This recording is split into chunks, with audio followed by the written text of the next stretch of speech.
Now, gentlemen, I want to ask you this.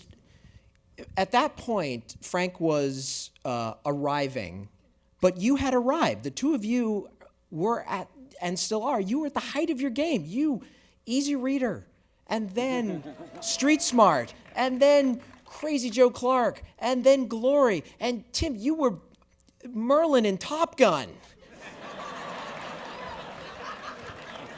So he had nothing to lose, but you guys, you had reputation. So what specifically was it about this that you said, we're in?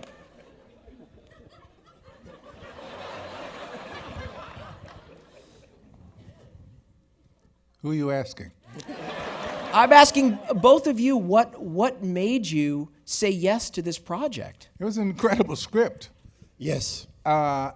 I read the script without knowing which character I was being told to read for. Nobody told me which character to read for. Really? No. So when I read the script, I called my agent and said, whatever. Wow. It didn't really matter to me. And then he said, no, they want you to play Red.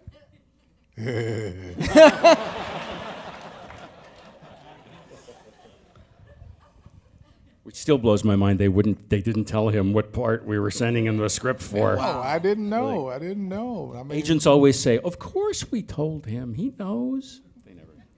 didn't know. But then when I did know, boy, I was like, okay, I own this.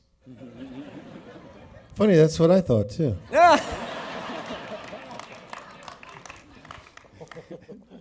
It was a beautiful script. Frank wrote a truly extraordinary script, and I would suggest anyone that is learning how to write screenplays to read that script. It's so beautifully constructed. That brings Well, up, it goes back to the question you had asked me, which is what drew me to it. right. Let's loop back around to Stephen King. That incredible story that Stephen King wrote that captured me when I read that in different seasons. I mean, it just seized me. It's one of the great stories of all time, and I thought if I'm lucky enough to get my hands on this thing, and then lucky enough to get somebody to recognize how good the story is, and make the movie, then it's fantastic. So it's really the gift. The gift that keeps on giving is the one that Stephen King gave us.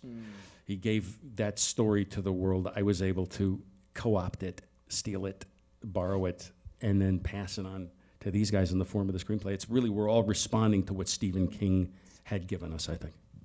Now, and about this script, you know, the standard operating procedure now in Hollywood is somebody writes a script, and then they bring in 17,000 creative executives to develop it. And, Ruin it.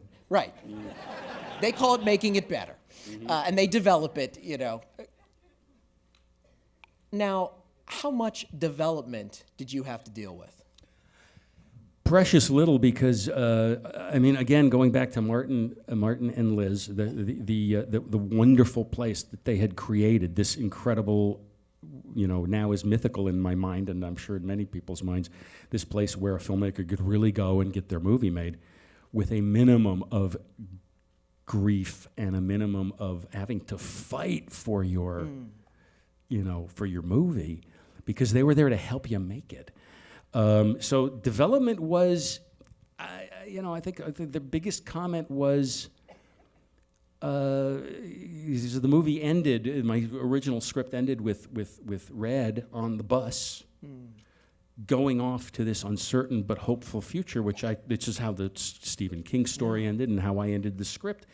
And they said, after putting the audience through 2+ hours of hell with these characters, you might owe them a reunion at the end of it. Would you please consider shooting a reunion of some sort, for the catharsis of the.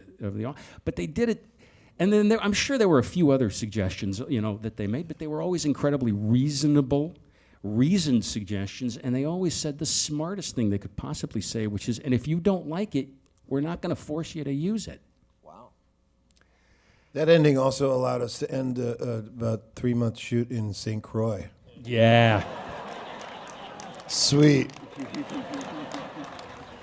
A 3-month shoot in Ohio, in St. Croix. And St. Croix. Now, I mean, forgive me, but holy God, the heat, the humidity.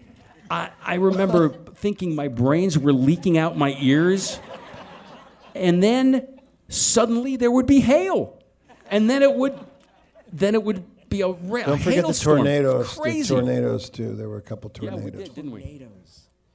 It was a brilliant location, though. I mean, all kidding aside, and they were so good to us, the folks from Ohio, Can I who ask? will beat the shit out of me because they're all in the first row if I'm not careful.